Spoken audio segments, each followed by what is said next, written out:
السلام علیکم ناظرین کرام، شروع کرتی ہوں اللہ تعالیٰ کے بابرکت نام سے یہ جو بڑا مہربان اور نہایت رحم والا ہے۔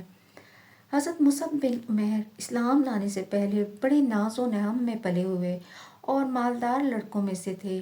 ان کے باپ ان کے لیے دو دو سو درہم کا جوڑا خرید کر پہناتے تھے۔ نوعمر تھے، بہت زیادہ ناز و نعم میں پرورش پاتے تھے۔ اسلام کے شروع ہی زمانے میں گھر والوں سے چھپ کر مسلمان ہو گئے اور اسی حالت میں رہتے۔ کسی نے ان کے گھر والوں کو خبر کر دی، انہوں نے ان کو باندھ کر قید کر دیا۔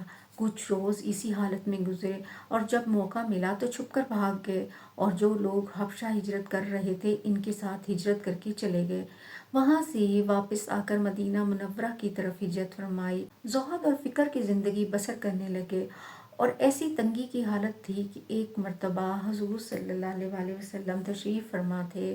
حضرت مصعب بن عمیر سامنے سے گزرے، ان کے پاس صرف ایک چادر تھی جو کئی جگہ سے پھٹی ہوئی تھی، ایک جگہ بجائے کپڑے کے چمڑے کا پیوند لگا ہوا تھا۔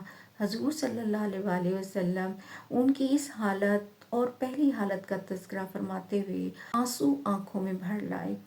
غزوہ احد میں مہاجرین کا جھنڈا ان کے ہاتھ میں تھا۔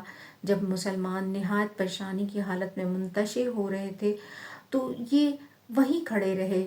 ایک کافر ان کے قریب آیا اور تلوار سے ہاتھ کاٹ دیا کہ جھنڈا گر جائے اور مسلمانوں کو گویا کھلی شکست ہو جائے۔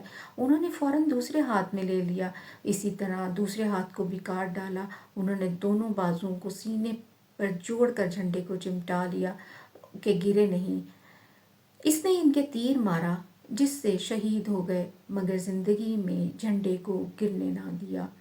اس کے بعد جھنڈا گرا جس کو فوراً دوسرے شخص نے اٹھا لیا۔